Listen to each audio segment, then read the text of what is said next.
Quantos querem ouvir Deus falar nessa noite? Amém. Queridos, quando a Bíblia é pregada, anunciada, proclamada, Deus está falando ao nosso coração. Então, neste momento, abra sua Bíblia, por gentileza, no Evangelho de Lucas, capítulo 15. Lucas, capítulo 15, nós leremos 3 versículos, os versículos 8, 9 e 10. Lucas, capítulo 15, verso 8 ao 10.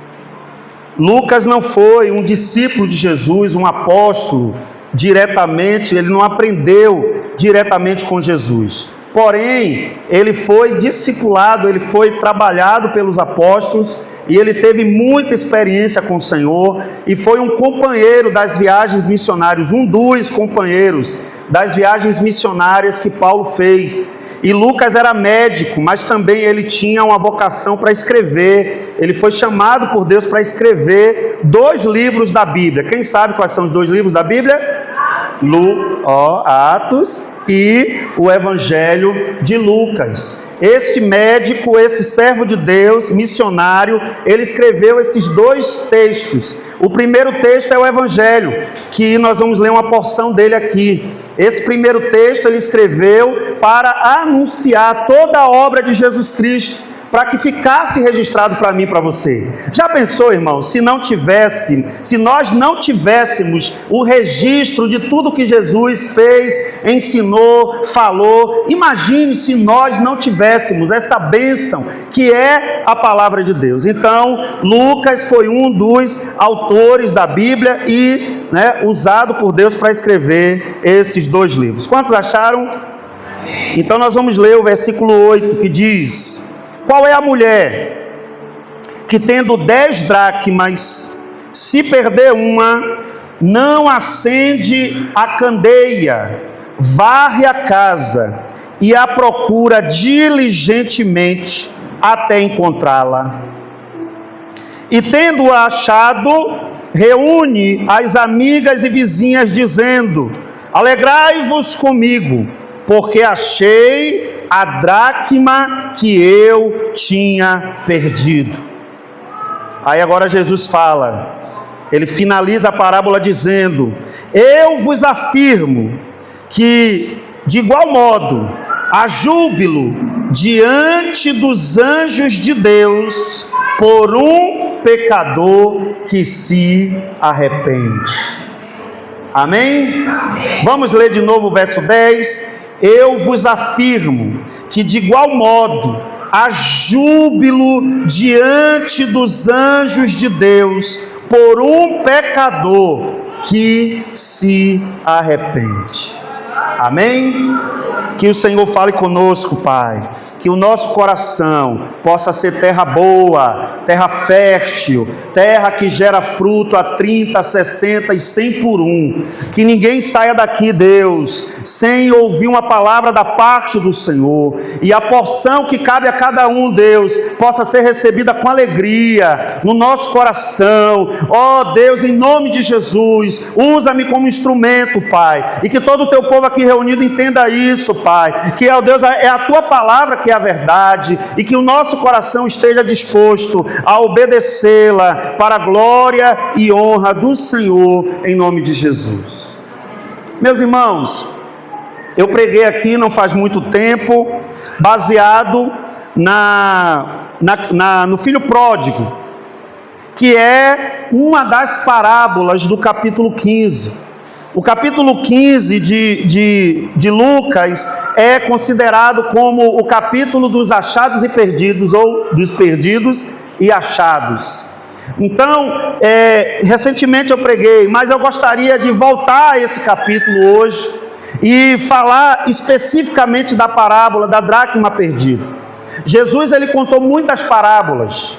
Há autores, comentaristas bíblicos que listaram em torno de 70 parábolas. E todas as parábolas que Jesus contava, ele usava esse recurso didático que era muito comum na época, justamente para ilustrar o que ele estava dizendo. Então ele se apropriava de uma história. de uma história da vida comum, de algo corriqueiro, algo que acontece no dia a dia. Quem aqui nunca perdeu nada dentro de casa? Hoje, por exemplo, eu queria trazer o meu passadorzinho de slide, que eu ia usar aqui os slides, né? Mas eu não achei, irmãos. Pietra pegou porque tem um laser e ela fica usando o laser e ela colocou em algum lugar e eu não achei. Todo mundo aqui certamente já perdeu algo dentro de casa. E quando Jesus conta a história de algo que uma mulher perdeu, chamou logo a atenção. Eu imagino que as mulheres pararam logo também. Opa, ele vai contar alguma coisa aí que eu já vivi, alguma coisa que eu já experimentei na minha vida. As pessoas se identificavam facilmente com as histórias que Jesus contava. Qual é o pastor de ovelhas daquela época que nunca tinha perdido uma ovelha? Qual é o pastor de ovelhas daquela época que nunca tinha se extraviado uma das suas ovelhas? Então Jesus conta a parábola da ovelha perdida, depois ele conta a parábola da dracma perdida e por último ele conta a parábola do filho pródigo ou do filho perdido.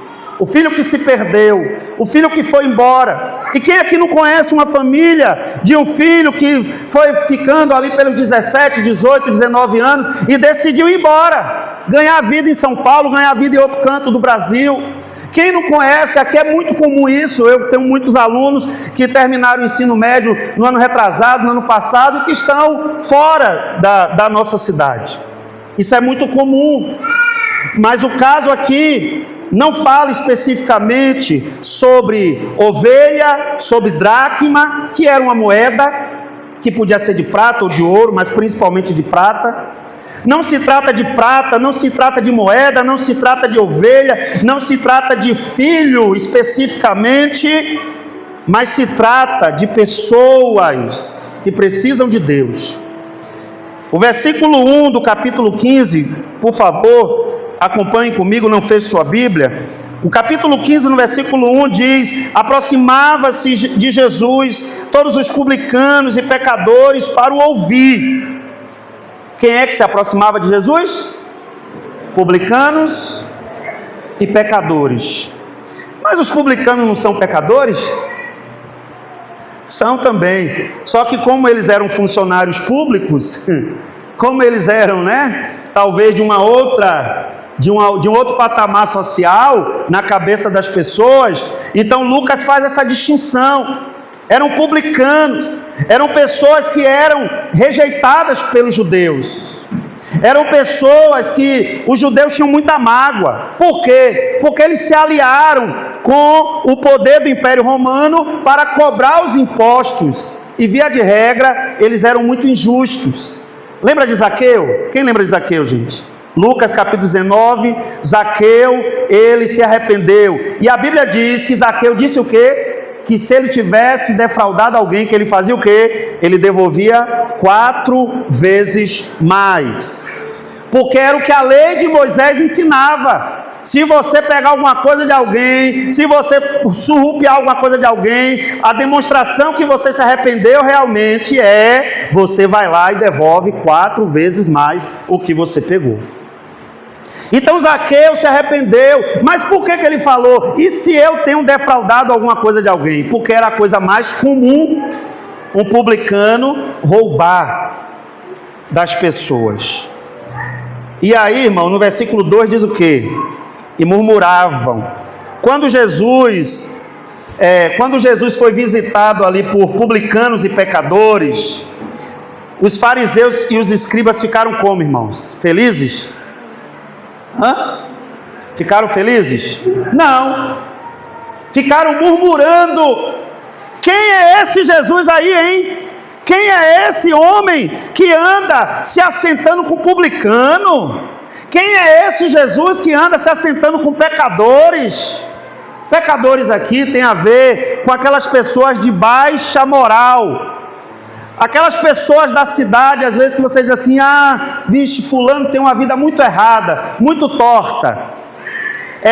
Todos são pecadores, mas esse grupo aqui específico são aquelas pessoas que você bate o olho assim, você sabe: vixe, anda errado, anda fazendo coisa errada. Fulano está fazendo coisa errada. É aquele pecado aparente.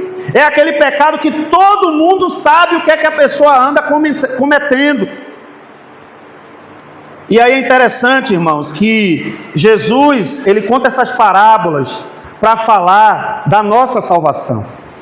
Da nossa salvação.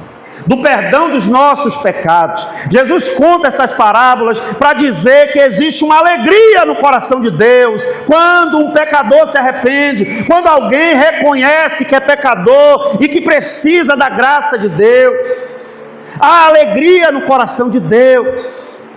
Normalmente a gente fala errado esse versículo, a gente diz que é os anjos que se alegram, mas o texto não diz isso, o texto diz que é a alegria diante dos anjos. Quem é que está diante dos anjos? Os anjos estão diante de quem? Do Deus eterno. Então, irmãos, é claro que os anjos também se alegram, mas o texto diz que há alegria diante dos anjos. Então Deus se alegra. Deus se alegra. Imagine, o Deus que criou todas as coisas, que não precisa da gente, porque sem a gente ele continua sendo Deus.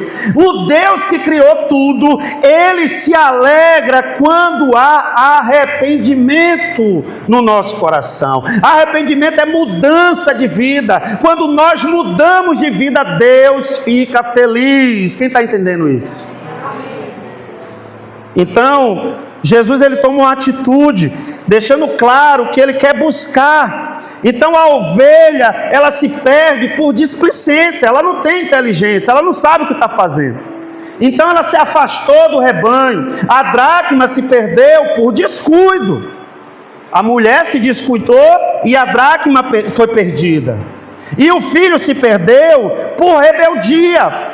Deliberadamente ele decide sair de casa, pedir a sua parte na herança.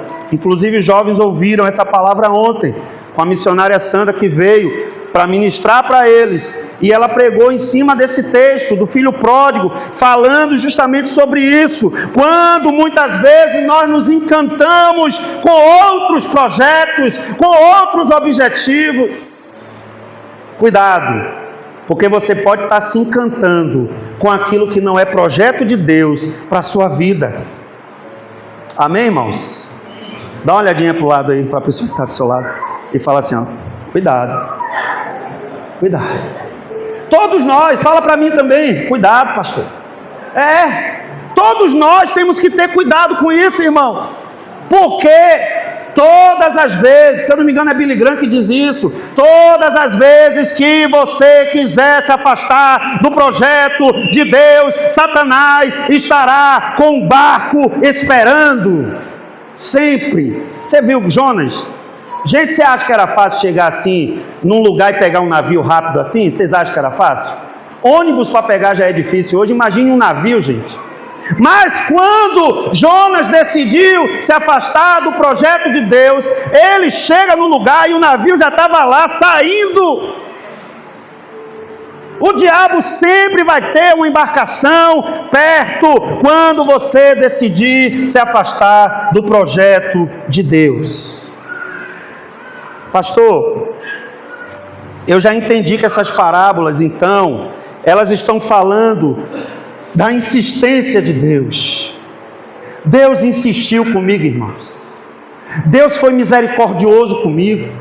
Eu ouvi a pregação do Evangelho e eu ficava zombando dos crentes, eu ficava ridicularizando o que era dito, eu ficava questionando tudo que era dito a mim, eu ficava questionando, mas o meu Deus, o seu Deus, pacientemente insistiu, bateu na porta, bateu até que essa porta do nosso coração se abriu e nós entendemos quem Ele é. Nós éramos essa ovelha que se desviou, que estava longe do aprisco, e o bom pastor foi lá e nos achou. Nós éramos essa moeda, essa dracma, que está perdida. No versículo 8, essa mulher tem 10 dracmas, ela perde uma. Qualquer pessoa sensata diria, eu ainda tenho 9. Não vou me preocupar com a que se perdeu, eu ainda tenho 9. Eu ainda tenho, vamos pensar aqui, irmãos, se fosse 10 mil reais, ela dizia assim, olha, eu perdi 1.000, não sei onde eu coloquei, caiu atrás do guarda-roupa, caiu em algum canto, mas eu ainda tenho 9, mas não acontece isso. O coração do nosso Deus não se satisfez até que Ele cumprisse a bom termo o seu propósito. Ele veio nos buscar, Ele veio buscar e salvar o que estava perdido. E o diabo vai fazer de tudo para eu e você achar que a gente não está tão perdido assim não. Ah, pastor, sou uma pessoa boa. Eu conheço tanta gente ruim, pastor. Se eu te der uma lista aqui, o senhor vai ver. Eu sou comparado com fulano. O problema é que quando fala de bom e ruim, você sempre se compara com o pior. Mas tenta se comparar com Deus. Quem é que é bom diante de Deus? Quem é que se compara ao nosso Deus? Então, irmãos, por isso que Ele é santo, santo, santo. Ele é incomparável. E a igreja precisa entender isso. Nós estávamos perdidos. Uma dracma, ela tinha valor econômico, sim. Dracma e denário, gente, é a mesma coisa, tá? A única diferença é a língua. Dracma é grego.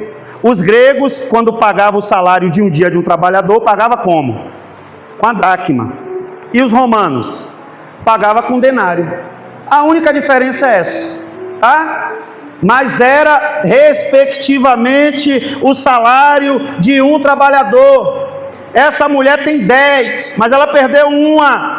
E só quem sabe como é difícil conseguir uma dracma vai valorizar. Você já reparou que os nossos filhos, às vezes, eles não têm noção do que é dinheiro? Quem tem essa experiência, irmão? Não precisa levantar a mão, não. Mas nossos filhos, às vezes, não acham que tem um pé de dinheiro dentro de casa? Mãe, compra não sei o quê. Pai, compra o Bob Good, né? Não é assim? Eles não têm noção, gente, do que é dinheiro. Mas quando eles começam a ganhar o dele, suadinho, ele faz alguma coisa e a gente vai lá e dá assim, toma aqui 5 reais, toma aqui 10 reais. Se bem que essa geração não quer mais saber de 10 reais não, né? Misericórdia. É 50 para cima. Mas quando eles ganham o dele, vocês já viram que eles fazem logo o quê? Guarda. Ó, vou deixar guardadinho aqui. Vou usar não sei quando. Por quê? Porque foi conquistado. Com suor, com dificuldade. Teve que fazer alguma... Aí, ó, guarda direitinho.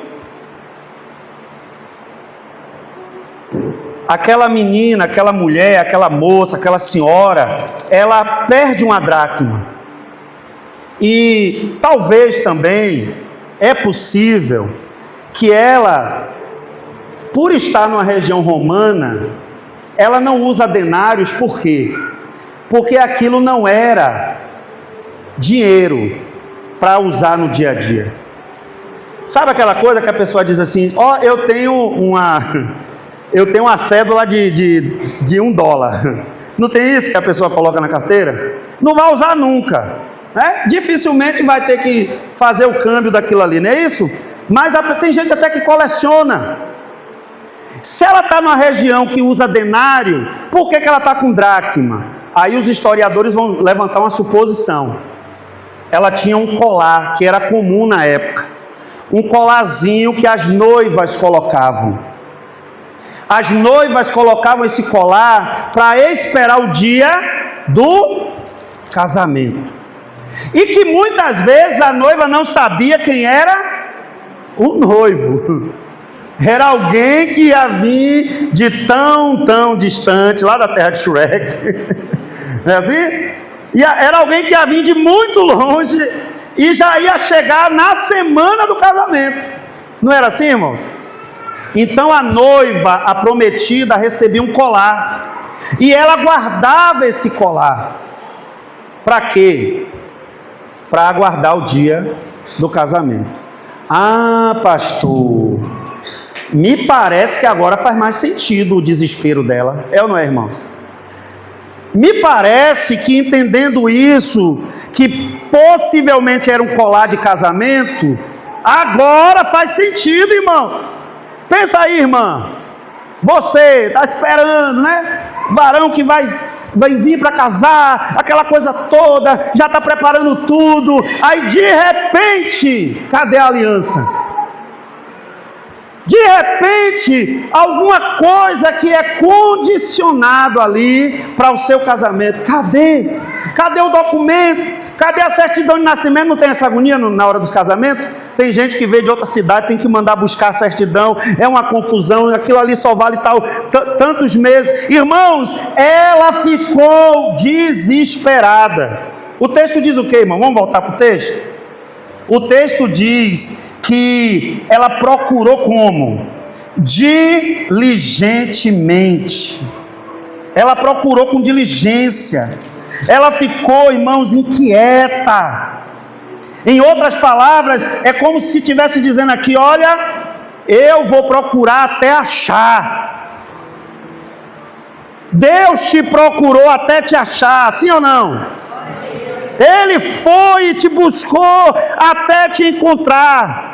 E aqueles aqui que talvez ainda não se sintam encontrados por esse Deus poderoso, o Deus de toda salvação, eu estou te dizendo categoricamente, sem medo de errar, se Ele tem plano contigo, se Ele tem propósito com você, Ele vai te pegar em alguma esquina dessa, Ele te acha. Por quê? Porque Ele não desiste de procurar, Ele procura até encontrar. Ah, mas eu não quero saber de igreja não, manhã. Eu chamo minha avó de manhã. Ah, mãe, eu não vou não. Meu filho vai ter um negócio lá, do jovem. Eu não quero saber. E eu estava lá no mundo, e eu estava lá na farra, e eu estava lá fazendo meus negócios, achando que eu estava abafando. Mas aquele que começou a boa obra na sua vida, Ele é fiel para completá-la até o dia de Jesus Cristo, nosso Senhor.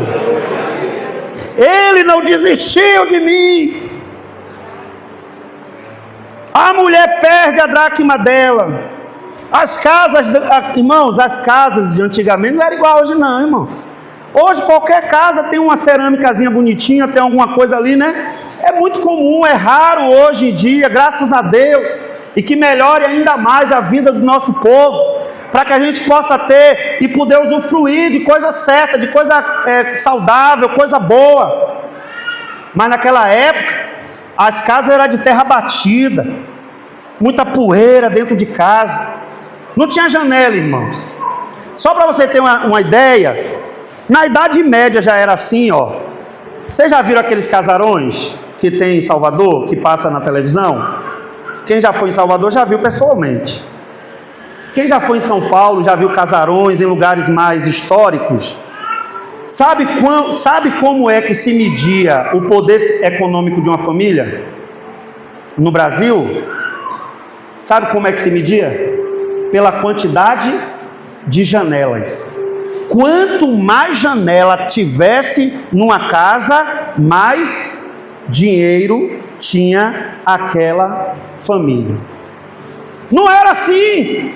Nessa época as casas não tinham janela, era uma dificuldade. Não tinha, é porque a gente lê essa parábola com a cabeça de hoje. A gente acha que ela tinha iluminação, tinha energia, né? Tinha poste na frente da casa dela, tinha coelba lá que ia lá quando acabava a energia. Irmão, não tinha nada disso.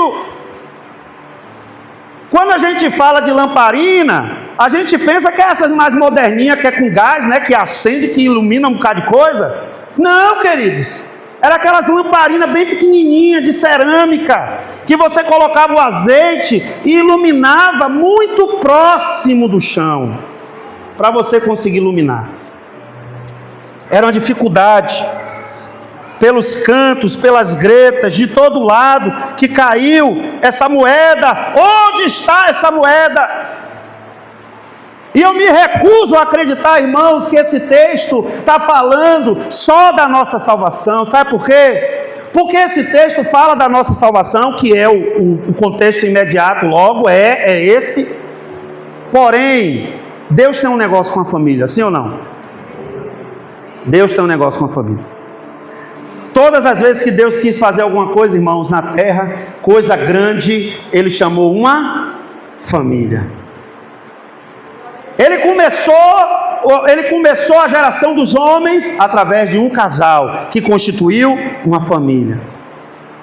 Ele escolheu uma nação, ele fez o quê? Escolheu Abraão e fez de Abraão uma grande família.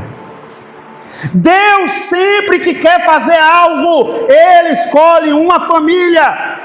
Quando Ele decidiu tabernacular entre nós, habitar entre nós, Ele escolheu uma jovenzinha chamada Maria na Palestina antiga. Ele visitou aquela família, entrou no ventre daquela jovem, se fez carne, nasceu, habitou entre nós. Deus tem um negócio com a sua família. Agora, lamento te dizer, o diabo também tem. O diabo também tem. Ah, pastor, misericórdia, não fala do diabo não. Chame ele como você quiser. Mas ele existe, ele é real. E ele vai fazer de tudo para que você não acredite que ele existe, que ele está operando. Muitas famílias estão sendo destruídas, irmãos, e não é fora. Como é que o filho pródigo se perdeu, irmãos? Dentro de casa? Ele se perdeu em outro país, não foi? Ele se perdeu em outro país. Como é que a ovelha se perdeu? Se perdeu dentro de casa? Se perdeu na hora que estava lá nos campos. É assim ou não? Agora como é que a dracma se perdeu? Dentro de casa. Dentro de casa. A pior perda não é aquela que foge para um país distante. A pior perda, irmãos, é aquela que acontece debaixo do nosso próprio teto. Como é que está dentro da sua casa? Como é que você está convivendo com a sua família? Como é que você está se relacionando com os seus? O que é que está perdido dentro da minha e da sua casa, irmãos? A maior perda é essa. A pior de todas as perdas é quando a gente, irmãos, quebra, rompe laços, quebra a fraternidade dentro de casa. Ninguém mais consegue se escutar, se ouvir. Você já reparou quando você está zangado com alguém, você nem consegue ouvir a pessoa? Não é assim? Você nem consegue ouvir. A pessoa está falando lá e parece que é aquela voz que está distante. Você não consegue ouvir. Muitas famílias estão quebrando dentro das suas próprias casas porque interrompeu o fluxo da comunicação. Quem está me entendendo, irmãos? Deus quer quebrar nessa noite tudo aquilo que o inimigo tem armado para querer roubar, matar, destruir a sua casa, a minha casa. Deus está falando ao nosso coração. Irmãos, só no ano de 2021 foram 80 mil divórcios no Brasil. 80 mil. As estatísticas de 2021 para cá diz o seguinte: de cada casamento entre evangélicos essa estatística, de cada casamento entre evangélicos, um vai terminar em divórcio. Isso é o que as estatísticas estão dizendo. Agora o nosso vai acabar? Diga, se depender de mim, não. Se depender de mim, não. Eu e Jesus já está indo para 22 anos. E a gente vai ficar assim, entendeu, irmão? Até o fim. Antes eu dizia que a gente ia andar assim com a bengalinha na mão, assim. Aí eu falei, tá amarrado, a gente vai ser um velho que vai ser ninja. Entendeu? Nada de bengalinha. Mas, irmãos, nós precisamos cuidar da nossa saúde espiritual, cuidar da nossa família. Quem está começando a vida de casado agora, cuide-se, cuide-se. As estatísticas dizem que os 7 primeiros anos são os anos da verdade. É o tempo da verdade, é o tempo que você tem que consolidar o seu coração, se conhecer, um conhecer o outro melhor, um alimentar o outro. Por quê? Porque depois vem os filhos, depois vem as outras fases, e vocês precisam estar o quê? Bem, de pé. O que é que você tem perdido dentro de casa?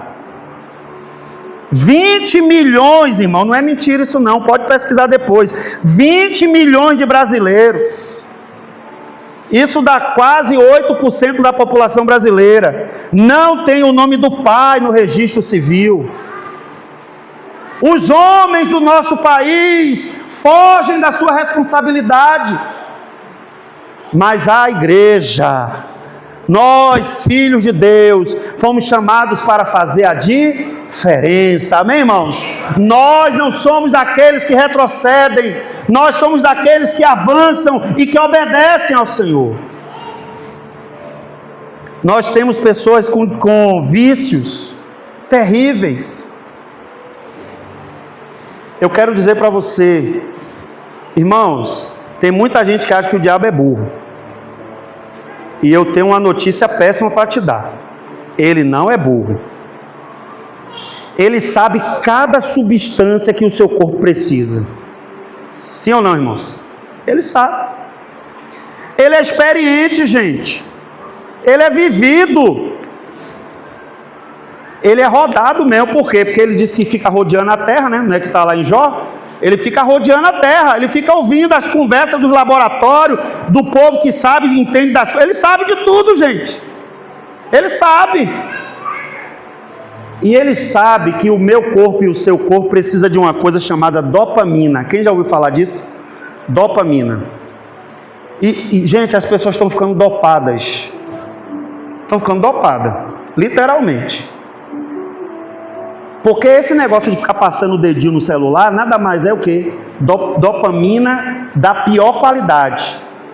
Porque dá uma certa satisfação. Conhecer coisas, ouvir coisas novas, dá uma certa satisfação. Ah, agora estou entendendo por que dá uma certa satisfação. Mas você já reparou que depois que você para de ficar lá, só rolando o dedinho, você já reparou que depois baixa a dopamina, o que é que acontece? Dá um senso assim de deprê, né? Ai meu Deus, eu perdi meu dia. Ai meu Deus, tem tanta coisa para eu fazer. Olha a casa como está, eu não consegui nem organizar as coisas. Ai meu Deus, ai meu Deus. Aí você diz assim, e agora? Quem poderá me salvar? E o Chapolin não aparece, que é a pior parte da história. Não aparece. Nós estamos, irmãos, correndo um sério perigo. As pessoas estão adoecendo por causa disso. Eu trabalho em escola. Esse ano a coisa está mais rigorosa lá. Está proibido de todo jeito usar celular. Mas eu acho que é o ano que mais o povo está usando. Porque se você ver a quantidade de vídeo que está sendo gravado dentro das escolas, né? É o que está sendo mais usado. Mas em aula, graças a Deus, não está não, viu gente? Não está não. Em aula, ali na supervisão dos professores. Agora, fora da supervisão da gente, aí já fica difícil, né? A gente controlar isso. Mas o fato é que a gente percebe alguns jovens com crise de abstinência. Essa irritação que alguns estão ficando é por causa de quê? Abstinência. Assim como uma pessoa que usa droga pesada, né? E que fica com crise de abstinência quando não usa. Tem muita gente ficando com abstinência de celular. Queridos, há estudos indicando isso, famílias inteiras que estão sendo devoradas porque não é o celular, não é o aparelho, mas isso aqui tira a sua comunicação direta, isso aqui, tem gente que está se comunicando através do WhatsApp dentro da mesma casa, gente. Vocês vão aceitar isso? Aqui não deve acontecer isso, mas vira e mexe a gente fica sabendo, eu mandei uma mensagem pro meu marido, ele estava no banheiro, eu estava no quarto. Pelo amor de Deus, gente. Antes a gente batia na porta, né? E entrava até no banheiro, se fosse o caso. Hoje nós estamos perdendo intimidade, perdendo proximidade, perdendo cumplicidade dentro da nossa casa. E aí, algumas coisas indicam que aquela mulher não era qualquer mulher. Ela viu o problema, identificou o problema, mas ela sabia que podia achar o quê? Uma solução. Quem está disposto a isso? Porque senão vai ser mais uma mensagem que você vai ouvir, você vai sair daqui e daqui a meia hora você não lembra. Agora, se você tiver diligência como aquela mulher, a Bíblia diz, irmãos, que ela primeiro fez o quê? Acendeu a lâmpada. Eu vou acender a lâmpada novamente na minha casa, pastor. Eu vou acender a lâmpada na minha casa. Eu vou voltar a orar. Eu vou voltar a ler bom livro. Eu vou voltar a ter um coração que arde pelas coisas de Deus. Acenda a lâmpada. Fala para o seu irmão aí, acende a lâmpada aí, irmão. Lâmpada acesa. Negócio de lâmpada assim meia apagadinha. Acende essa lâmpada. Procura um jeito do seu altar com Deus, a sua vida com Deus, voltar a ser o que era antes. Amém, queridos? A segunda coisa que ela fez foi o quê? Pegou a vassoura. E não foi para voar, graças a Deus. Ela pegou a vassoura e ela falou: eu vou varrer essa casa agora. Vou varrer. Mas não vou varrer para debaixo do tapete a poeira, não. Eu vou varrer, eu vou fazer uma faxina aqui nessa casa, pastor. Eu vou procurar, eu vou ver o que é que está de errado, o que é que precisa mudar. Faz uma faxina, meu irmão. Muda a realidade da sua vida. Ah, é o tempo excessivo de TV, redes sociais. Muda isso. Pega a vassoura e joga isso para fora da sua casa. Ah, mas tem muita gente interferindo na minha vida, pastor. É maninha que mete o bedelho, é painho que mete o bedelho, é minha tia, é até a vizinha agora está ganhando ousadia, se metendo na minha vida, no meu casamento. Você toma um jeito. E via de regra nessas horas é o homem que tem que parar e dizer assim: maninha, calma, deixa minha mulher fazer as coisas. É assim que faz. Por quê, irmãos? Porque quando a gente casa, quem casa, quer casa, né? Quem casa, sabe que vai ter a sua cultura familiar. Eu não vou conseguir reproduzir 100% da cultura familiar dos meus avós. Então tem muita gente também que fica querendo se meter na vida do casado. Deixa o casado se resolver. Ah, pastor, mas pode dar conselho? Conselho é diferente. Conselho você dá, via de regra, quando alguém pede, e você dá debaixo do temor de Deus, não é assim? Aí você dá um conselho. É diferente de você chegar na casa da pessoa e dizer assim: vixe, é assim que você frita a carne, é? Meu filho está sofrendo. Ô irmãos, Satanás tem que sair correndo nessa hora, porque isso não é de Deus, não. Mas não acontece, irmãos? Aqui em Mortugaba, graças a Deus, não. Mas por aí acontece. Não se mete onde você não foi chamado, porque você deixa uma bomba armada ali dentro da casa. Depois, quando você vai embora, aquilo vira discussão, vira um inferno. E você não é Satanás para virar inferno na vida de ninguém. Quem está entendendo? É assim, irmãos. É a sabedoria que a gente tem que ter. Eu não sei se eu já contei aqui para os irmãos, quando eu e Jesus a gente casou, manhã preparava uma sopa gostosa, irmão. E eu gosto de sopa. Gosto de sopa, tá? E Jesus não gosta de fazer sopa. Faz de vez em quando. Ora, irmão, para ela fazer mais sopa. Mas aí, manhã chegava. Olha o desabafo, ó. Aí manhã chegava, irmão, na muretinha. Ô, meu netinho, eu fiz uma sopa para você. Ô, irmãos, doeu meu coração, mas eu fiz. Porque é a gente que tem que colocar os limites. É a gente. Eu cheguei para a manhã, olhei nos olhos dela e falei: ô manhã, me perdoe, mas eu vou comer o que minha mulher já preparou. Guarda essa sopa aí. Mais tarde, depois que eu comer o que ela preparou, aí eu dou um pulinho aí na mureta aí e vou tomar essa sopa. Deixei tomar sopa? Não, mas eu coloquei um limite. Ela entendeu. Ela entendeu e a partir daquele dia não teve mais problema. Mas não, tem muitos homens desavisados, chega em casa: e aí, mulher, já passei lá em manhã, viu? Tomei minha sopa. Oh, meu Deus do céu. Cometer crime não pode, né, gente? Matar pode? Não, ora para depois ressuscitar. Mas não pode. Não tem que ter prudência, irmãos. Você está trazendo lixo para dentro da sua alma, lixo para dentro da sua casa. Eu não estou falando da comida mais não, viu, gente? Lixo é quando você desobedece. Você vai entupindo as relações. Toma jeito, apruma seu coração. Mentira. Ó, tira a mentira.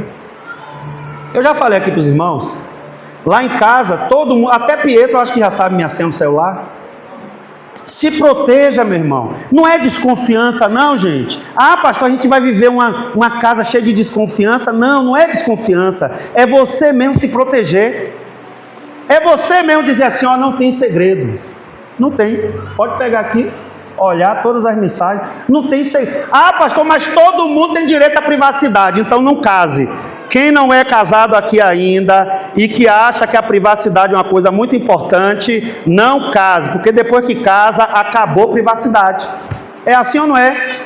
Você está lá no banheiro, daqui a pouco vem a fulana, ai, como é que você está? Já fez meu Pix? Meu Deus do céu, deixa eu fazer meu fax primeiro, depois eu faço o Pix. Não é possível. Irmãos, não tem privacidade. É assim, irmão, não tem privacidade absoluta, não tem não. Então nós precisamos, porque, ah pastor, isso é uma bobagem. Não é bobagem, são essas pequenas raposinhas que ficam dentro de casa e a gente não pega a vassoura e não joga fora. E o relógio não é crente. A terceira coisa que ela fez, irmãos, foi procurar até achar. Qual é o valor da sua família? Fala para mim. Qual é o valor da sua família? Bota um valor aí. Hein, Júnior? Suas filhas. Você venderia por quanto? Não tem, irmão, não tem valor. Então, se não tem preço, não tem valor, não tem preço. Ó, se não tem preço que pague, irmãos, significa dizer que vale a pena nós fazermos qualquer coisa por eles. Pela alma deles, pelo bem dos nossos, vale a pena nós fazermos qualquer coisa. Então abra mão daquilo que está perdido muitas vezes dentro da sua casa. Desafios financeiros, né? Saúde, problemas de saúde, problemas com os filhos, disfunções das mais variadas dentro do seu coração, do seu corpo, ataques externos, tudo isso vem para detonar a nossa casa. Mas aquela mulher deixou, ela falou assim, eu não vou perder minha bênção. Irmãos, eu fico imaginando se era o casamento, ela falou assim, mas eu não vou perder minha vitória não, não vou, Satanás sai daqui, eu vou achar minha dracma, eu vou casar, eu não vou ficar assim não, eu vou casar. Ela desesperou, irmãos, ela tomou a decisão dela, ela procurou até encontrar. Aí o versículo 9, que a gente fecha aqui porque o relógio não é crente. O versículo 9 diz, e tendo achado, o que foi que aconteceu, irmão, depois que ela achou? Depois que ela achou, ela endoidou. Ela disse, agora eu vou fazer uma festa. Ela reuniu as amigas. Eu vi uma pregadora dizer assim, chama as inimigas também. Lembra que Jesus falou? Se o seu inimigo te pedir água, você faz o quê? Se tiver sede, dá de beber. Se tiver fome, dá de comer. Porque fazendo isso, o que é que Jesus disse? Amontoará o quê? Brasas vivas na sua cabeça. O que é brasa viva, pastor? A pessoa vai ficar pensando assim, meu Deus, mas eu falo tão mal de fulano, e fulano me chamou para o casamento da filha, para o casamento do filho, me chamou para o aniversário do filho, me chamou, chame até os inimigos, porque eles precisam saber que há um Deus no céu operando em nosso favor.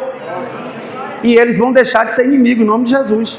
Nós não temos inimigos, mas tem pessoas que nos veem como inimigo. Infelizmente, tem doido para tudo, né? O pessoal olha para Jonas, como é que não gosta de Jonas, gente? Só pode ser Satanás, para não gostar de Jonas, para não gostar do pastor Alex. A propaganda. Não gostar de você, irmão, é porque tem parte realmente com alguma coisa ruim. Então, ela chama, ela faz uma festa, ela celebra. E eu quero declarar sobre a sua casa, sobre a sua família, em nome de Jesus: você não vai ter culto fúnebre de morte, de tristeza, de dor, não. Você vai ter culto de ação de graças, porque o nosso Deus é o Deus que restaura a casa, restaura a família, restaura o homem, a mulher, restaura os filhos. Ele é poderoso para fazer infinitamente mais. Vamos ficar em pé, queridos. Coloque a sua casa agora diante de Deus. Foi que perdeu. Talvez sua casa tinha mais música. Se perdeu isso, bota a música de volta lá nessa casa. Alegria do Senhor, irmãos. Que foi que se perdeu? Tinha mais comidas gostosas? Veio essas dietas que só Jesus para ajudar a gente? Veio o irmão Jairo, sei lá o que é que tá, né? Tirou as gostosuras. Diminua a quantidade, mas tem que continuar tendo coisa gostosa, né, não, varão? Diminua. Você comia 1 quilo, infeliz, para de comer 1 quilo, come 100 gramas, mas come comida boa. Amém, irmãos? Amém. Tinha o que é que tinha lá? Eu não sei o que é que tinha lá na sua casa que não está tendo mais. Se perdeu em algum lugar, mas você vai achar hoje, você vai encontrar hoje, em nome de Jesus. Vamos orar. Pai, nós te adoramos, nós bendizemos ao Senhor. A tua igreja está caminhando, Senhor, firme, marchando na terra. A tua igreja está avançando, está crescendo, mas os desafios familiares continuam, Senhor, porque é a luta de cada dia. Mas nessa noite nós estamos como aquela mulher diligente, aquela mulher que não se espreguiçou, que não se acomodou, que não se conformou com a perda daquela dracma de tão grande valor. Assim também como o Senhor não desistiu da gente e foi até o fim. Pai, eu oro agora pelas famílias da tua igreja, eu oro por cada marido, cada esposo. Alegra o coração do teu filho, Senhor. Traz de volta a alegria, o entusiasmo com a sua esposa, com a sua família, com seus filhos. Traz, Senhor, júbilo na alma desse homem, quando ele pisa os pés dentro da sua casa, em nome de Jesus. Toda a ação do inimigo para trazer frieza, trazer tristeza, cai por terra agora, em nome de Jesus. Que você se alegre na sua casa, varão, se alegre com a mulher da tua mocidade, se alegre no meio dos seus filhos, em nome de Jesus. Toma essa tua serva que aqui está, Senhor, abençoa a tua filha, dando sabedoria, prudência cada dia, para edificar um lar, porque foi uma mulher que corajosamente acendeu a lâmpada dentro de casa. Deus, levanta essa tua serva, como diz em Provérbios 31, que acorda cedo, que acende a lâmpada. Deus, em nome de Jesus, ajuda a tua filha, fortalece a tua serva, dá bom ânimo à tua filha, renova a intimidade, o compromisso, ó Deus dos casais, pelo poder do nome de Jesus de Nazaré. Toma os filhos, abençoa os nossos filhos, aqueles que estão dando dor de cabeça, preocupação, repreende agora, traz a honra de volta. Ah, Deus, se foi a honra que se perdeu dentro dessa casa, nós declaramos agora, restaurada é a honra dentro dos nossos lares, porque os nossos filhos não vão morrer cedo, eles honrarão os pais, eles honrarão seus pais, e quem honra os pais vai viver muitos dias, porque essa é a promessa do Senhor. Deus, abençoa a tua igreja, que as famílias dessa igreja sejam saudáveis, sejam abastecidas pelo poder da tua presença. Ah, Deus, e que nossa família possa experimentar um tempo de alegria, um tempo de celebração, Senhor, como aquela mulher experimentou, trouxe as amigas, trouxe as vizinhas, trouxe as pessoas e deu uma festa de celebração. Deus, eu profetizo, a nossa casa é lugar de alegria, a nossa casa é lugar de alegria, a alegria do Senhor é a nossa força. Ah, Senhor, a nossa casa vai brilhar como luzeiro, para que as pessoas vejam que há um Deus que operou na nossa vida, em nome de Jesus de Nazaré. Erga suas mãos Que a graça do Senhor Jesus, o amor de Deus, o nosso eterno Pai, o poder, a comunhão e a consolação do Espírito Santo seja abundante sobre a tua vida, sobre a tua família, desde agora e para sempre. E a igreja diz: amém. Dá um abraço no seu irmão e deseja uma semana de vitória.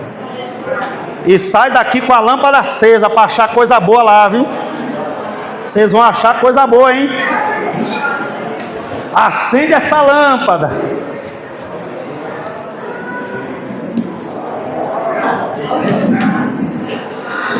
Tu já tens o fogo. Abençoado. Deus abençoe.